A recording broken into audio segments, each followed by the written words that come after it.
Vamos dar início então à aula de hoje, com um visitante aí, dando-nos o prazer da sua presença, o Hélio, vai assistir a aula aí com a gente hoje de Novo Testamento. E a gente vai começar a aula de hoje respondendo aquela pergunta que nós deixamos na última aula, em relação ao texto do endemoniado gadareno. Porque Marcos e Lucas, eles falam apenas de um endemoniado, enquanto que Mateus fala que haviam 2 endemoniados. E aí, foi essa reflexão que nós passamos para vocês analisarem durante a semana, porque o Evangelho, existem as diferenças. Nós falamos aqui na aula passada que Mateus, por exemplo, ele escreveu aos judeus. E quando Mateus fala reino dos... ele não fala reino de Deus, ele fala reino dos céus. Porque para o judeu, a palavra Deus era uma palavra sagrada, o nome Deus era um nome sagrado. E tanto que Jesus ele causa um choque quando ele chama Deus de paizinho, Abba Pai, paizinho. Que intimidade é essa? Eles não ousavam chamar Deus nem de pai, que dirá de paizinho. E então, quando Mateus escreve aos judeus, ele sabia que se ele colocasse o nome Deus no seu evangelho, que as pessoas não leriam. Ele coloca reino dos céus. E cada um tem uma diferença, né? Marcos escreveu para os romanos, João escreveu para a igreja, Lucas para os gregos. Então a gente encontra essa diferença nos evangelhos, mas no fim eles se completam. E aí eu queria saber de vocês, quem aí fez o dever de casa e quer compartilhar com a gente essa diferença aí desses evangelhos no texto do endemoniado gadareno? Pode. Eu entendo, voltando lá no tempo de Elias, que ele, eu estava replicando, no tempo de Elias, quando ele foi lá na casa da viúva, né? Que ele foi à casa da viúva. Está lá em 427, não está na mão.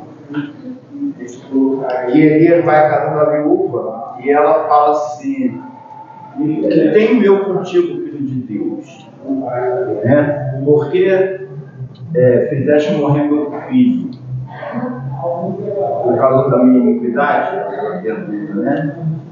E depois disso ele vai e por ressuscitou o jovem. Certo. Então a mesma coisa eu vi em Mateus, porque ali ele não viu um homem, ele viu endemoniados. Ele não olhou para um homem, ele olhou para o endemoniado. Como ele pensou, como ele falou, que temos nós contigo, endemoniado falou, né? Filho de Deus, que temos nós contigo, Pai de Deus. Nós. Então Mateus, nessa reflexão, poderia ter pensado que seriam 2, quando na verdade eram muitos. Entendeu? Mas por isso que ele fala essa palavra, endemoniado. Entendi. Por isso que Mateus fala de 2. A intenção só que eram só 2. Certo. Quando na verdade era uma legião, né, de demônios. E aí, quem mais? Olha, a gente já está dizendo aqui, no livro de Lucas e Marcos, está dizendo que o poder da verdade é Gerazeno, mas no livro de Mateus está dizendo Gadareno. É a mesma ilha. Oi? É a mesma ilha. Isso. Mas esquece de todo o contexto. Eu fiz o livro. Aqui. Na hora,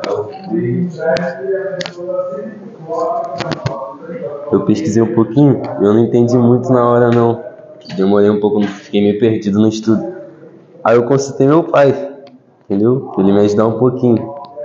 Ele não quis me dar resposta de cara, me deu as perguntas, né, pra pesquisar. E uma das respostas que eu achei é que a Bíblia não foi escrita sucessivamente num curto período de tempo. Ela teve um longo período de tempo para ser escrita cada livro da Bíblia.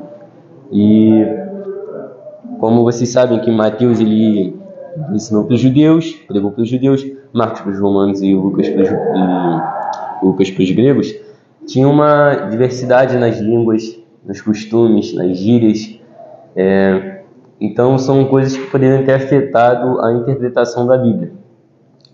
E eu até anotei aqui porque eu não tinha gravado na hora. Acredita-se que o livro de... Deixa eu conferir aqui só para ver se está certinho. O livro de Marcos foi influenciado por Pedro, porque Marcos e Lucas não eram discípulos de Jesus, apenas Mateus e João. Então eles eram testemunhas oculares de diversos milagres, presenciaram diversas obras de Deus de perto.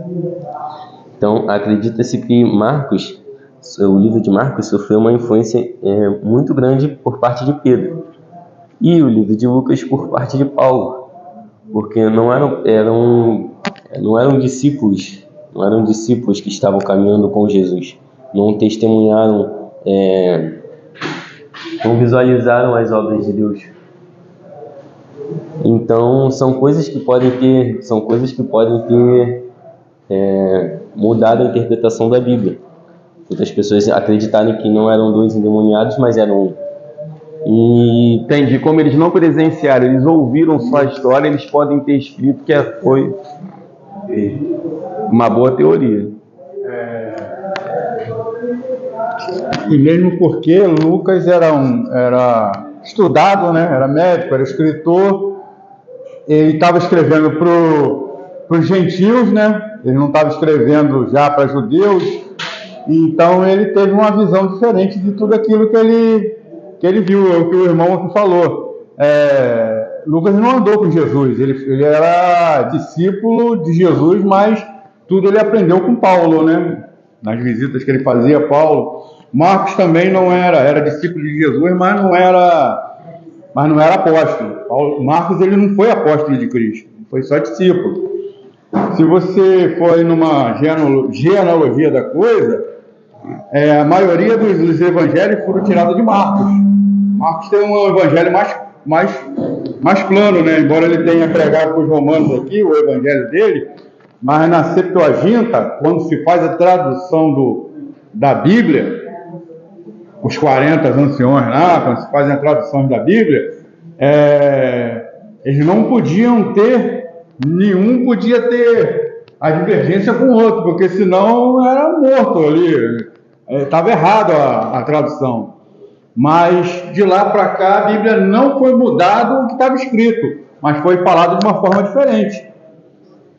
Aí, vamos lá, eu vi Maurício com um camarada lá na esquina, aí eu vi um camarada, não, eu vi Maurício com dois, mas eu só visualizei um que estava conversando com ele, o outro eu não visualizei. De repente o outro estava atrás do poste, não deu para ver, então quer dizer, do ângulo que ele estava, é igual o Maurício falou, o que no Evangelho de Mateus, né, Mateus viu um homem endemoniado, mas quando ele falou, não, nós estamos legiões, nós estamos muitos, aí quer dizer, então ele já não viu um, já viu dois, já viu mais. Então vai muito do que está se interpretando, né? Isso. É importante nós observarmos na Bíblia toda, não só no Novo Testamento, que Deus ele respeita a visão de cada escritor da Bíblia e que a Bíblia ela é a palavra de Deus, mas ela tem traços humanos. Ela tem características humanas, tanto que a crítica textual fala exatamente sobre isso, sobre como cada um escreve, né? A forma de escrita de cada um é diferente, a de Paulo e a de Pedro. Tanto que Pedro mesmo menciona que Paulo escreveu coisas difíceis de serem interpretadas, a qual os indoutos torcem para a sua própria perdição. Então, a linguagem de Paulo era uma linguagem mais rebuscada, né? Até porque ele havia sido um estudioso aos pés de Gamaliel, ele conhecia a fundo as escrituras. E aí dá uma diferença na hora de escrever. Mas isso não quer dizer que Pedro também não tenha sido usado. Deus usou Pedro, mas respeitou a característica humana dele. E aí quando nós falamos que quando Jesus fala do reino dos céus, ele leva em conta as questões humanas, nós mencionamos aqui na aula passada rapidamente o seguinte, que teve num determinado momento que Jesus falou assim, olha, eu vou enviar vocês de 2 em 2 e não se preocupem com o que vocês vão comer, aonde vocês vão dormir, porque tudo será providenciado. Quando ele estava para ser crucificado, ele disse assim, lembra que eu falei com vocês que não era para levar bolsa, nem alforge? Pois bem, agora vocês levem, porque o momento era outro. se vocês tiverem espada, levem também. E aí falaram assim: Senhor, tem 2 espadas aqui. E ele disse: basta. Ora, a espada era a arma da época. Para que Jesus mandou os seus discípulos andarem armados? Os seus apóstolos. Ele não podia pedir os anjos de Deus para guardarem eles? Sim, mas ele tinha que levar em consideração as questões humanas. E qual era a questão humana ali naquele momento? Que Pedro não compreendeu. Quando tentaram quando prenderam Jesus, Pedro puxou a espada e cortou a orelha do soldado. E aí Jesus pega a orelha de Malco, coloca no lugar e diz: não foi isso que eu quis passar para vocês quando mandei que vocês trouxessem espada. A espada ali não era para atacar, não era para ferir nem para matar, era para intimidar e se defender. Então, imagina, aqueles religiosos, né, com sangue nos olhos, querendo destruir Jesus e os seus apóstolos. Mas o principal alvo era Jesus. Eles prenderam a Jesus e os apóstolos fugiram, e eles viram que os apóstolos estavam o quê? Armados, com espada. E eles pensaram assim: olha, o principal a gente já tem. Deixa os outros ir embora, eles não vão causar problema para a gente não. Porque a gente pode ir atrás dele e de repente Pedro puxa a espada de novo e mata um de nós. Então, né, eles também não queriam morrer, não são bandido, não quer morrer. E aí, eles sabendo que eles estavam armados, um grupo de 11 homens, eles deixaram eles irem, que era o propósito de Deus, que eles não fossem capturados naquele momento. Então, eu tenho que levar em consideração, no meu relacionamento com Deus, não só as questões sobrenaturais, mas as questões terrenas do dia a dia. Não é porque a Bíblia diz, se o Senhor não guardar a casa, em vão vigia a sentinela, que eu vou dormir de porta aberta. Porque está lá a sentinela. Se o Senhor não guardar a casa, em vão vigia a sentinela, mas a sentinela tem que estar lá. Né? Não é porque Deus me guarda que eu vou passar numa rua que está tendo tiroteio de peito aberto. Ah, não, vou ficar aqui e esperar o tiroteio passar, né? Porque Deus vai me guardar, não vai acontecer nada comigo. Não se joga no chão não para ver se uma bala perdida não te acerta. E aí você vai chegar lá no céu: poxa, Deus, eu morri, não era para eu ter ido agora. E aí Deus vai dizer: meu filho, você não entendeu, né? Igual a Pedro. Você me tentou, a Bíblia fala: não tentarás o Senhor teu Deus. Era para você ter se jogado no chão, se protegido, e não ficado na linha de tiro achando que eu ia te guardar. Quer dizer, então a gente precisa levar as questões terrenas em conta. E nesse texto aqui, especificamente, o que aconteceu? Marcos e Lucas, eles mencionam apenas o porta-voz do par de endemoniados. O que chamou a atenção aqui? Foi aquele que dialogou com Jesus. Haviam 2, mas o outro talvez ficou mais distante. E um se aproximou de Jesus e começou a dialogar com ele. Então, Mateus, que presenciou o fato, como foi mencionado aqui, ele viu 2. E ele mencionou os 2, mas quem falou com Jesus foi só um. Então, visões diferentes do fato. Mateus achou importante relatar que eram 2. Mas o que era importante ali naquele momento? Era o diálogo, foi o conteúdo da conversa. Era isso que a Bíblia queria que nós soubéssemos, que Deus queria que nós soubéssemos, né? Por isso foi colocado na Bíblia. Agora, se eram 2, se eram 1, isso é um detalhe que não faz diferença para o propósito de Deus em transmitir a nós o conhecimento dessa história. Mas aí a gente tem que tomar cuidado, porque existem muitos que usam essas diferenças que tem na Bíblia como pretexto para dizer que a Bíblia está errada, que a Bíblia contém erros. Tem um texto lá no Velho Testamento que fala que da casa de José, eu não lembro exatamente a quantidade, subiram para o Egito 250 pessoas. Aí já no outro texto diz que era 249. E aí eu vi uma explicação fantástica, porque no mesmo texto diz o quê? Que Deus ia com eles. Então essa diferença de um é porque um autor se referiu a pessoas e o outro autor se referiu às pessoas e a Deus que subia com eles. Então por isso um a mais. E aquela forma assim, a gente tem forma de contar 2 histórias. Então o irmão às vezes conta mais detalhadamente, o outro é mais objetivo. Então, né? Verdade. Aconteceu um fato assim, o outro já contou detalhes, já tinham 2 e tal, aí começa a comentar de uma forma mais abrangente, acaba dando essa diferença. Isso. Como é aquela história quando você faz um círculo e se começa uma história com cada um, para passar para outro, o outro passa para outro, a história chega lá no final, o outro está aumentado, está diminuindo. Tem essa questão aí, mas não lembro o termo exato. Mas assim, a Bíblia, apesar dela ter sido passada de pai para filho, ela não contém erros, porque inclusive os escribas, eles eram copistas da lei. E nós sabemos que antigamente não tinha tecnologia que tem hoje. Então a Bíblia, ela era copiada quando os manuscritos começavam a ficar antigos. Os manuscritos eram reescritos.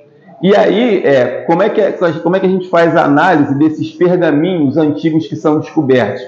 Você tem um pergaminho, por exemplo, que data do século IV, outro que data do século II. Quer dizer, aquele pergaminho foi a cópia da cópia da cópia da cópia. Mas quando você pega o manuscrito antigo e o manuscrito que foi escrito, vamos colocar aqui, 3 séculos depois, 5 séculos depois, e compara, eles são exatamente iguais. E isso em várias partes do mundo. Então não houve mudança na Bíblia, não houve uma discrepância. Inclusive, nós falamos aqui sobre os essênios, que era aquele grupo de como se fossem monges que viviam em comunidades isoladas, e eles eram também copistas, né? Eles escreviam os pergaminhos. E foi encontrado os manuscritos do Mar Morto, onde diversos trechos da Bíblia, livros completos, com datas antigas, né? Pergaminhos muito mais antigos do que se tinham conhecimento. E quando esses pergaminhos foram encontrados, a comunidade científica internacional achou que, por eles serem muito antigos, eles seriam diferentes dos pergaminhos mais novos. E quando eles foram traduzidos, observaram que eram exatamente iguais. Então, o poder de Deus preservou a palavra para que ela se mantivesse igual durante todos esses séculos. E nunca houve nenhuma descoberta que provasse o contrário disso. Páginas do livro de Isaías foi achado no Mar Morto e condiz com tudo que está escrito agora aqui. Verdade, o livro de Isaías foi achado completo.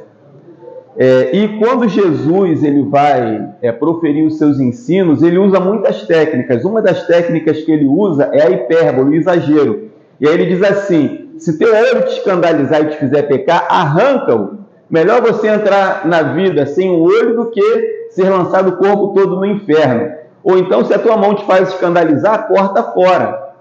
E aí algumas pessoas tomam isso como literal, mas não é. Jesus está usando aqui a técnica da hipérbole, o exagero. Ou seja, o que ele está falando aqui? Ele está dizendo o seguinte: faz de tudo na luta contra o pecado, para você vencer. Luta, né? Resiste, faz o que for necessário. Não necessariamente que você vai ter que arrancar um olho, se teu olho te faz escandalizar, te faz pecar. E aí a gente precisa ter compreensão para não levar a Bíblia ao pé da letra. Inclusive hoje a gente vai falar sobre um texto aqui que é muito polêmico e que, se a gente levar ao pé da letra, dá uma confusão. Um texto que vai falar do relacionamento de homem e mulher. Mas para finalizar, e para esse texto, eu queria falar também sobre a questão das leis morais e leis cerimoniais. O Novo Testamento, ele não aboliu a lei moral. Tanto que Jesus diz: eu não vim acabar com a lei, eu vim cumpri-la.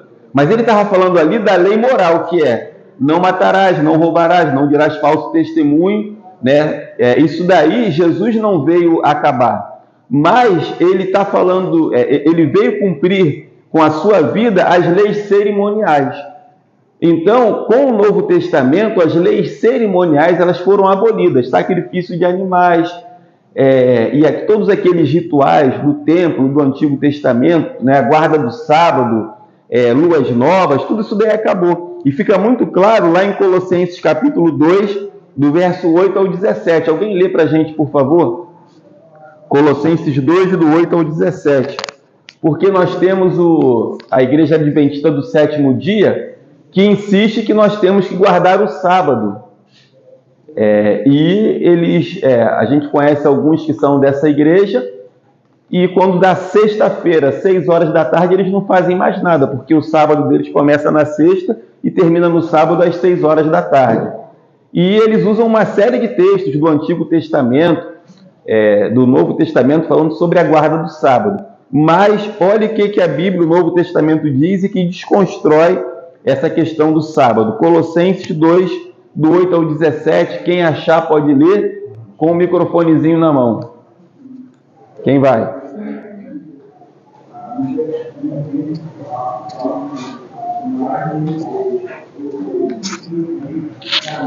Irmão Joel, achou? Colossenses, achou? Colossenses capítulo 2. Pode ler, mesmo que não tenha achado. Colossenses 2, do 8 ao 17. Pode ler. Tende cuidado para que ninguém vos faça presa por meio de filosofias e vãs sutilezas, segundo a tradição dos homens, segundo os rudimentos do mundo, e não segundo a Cristo.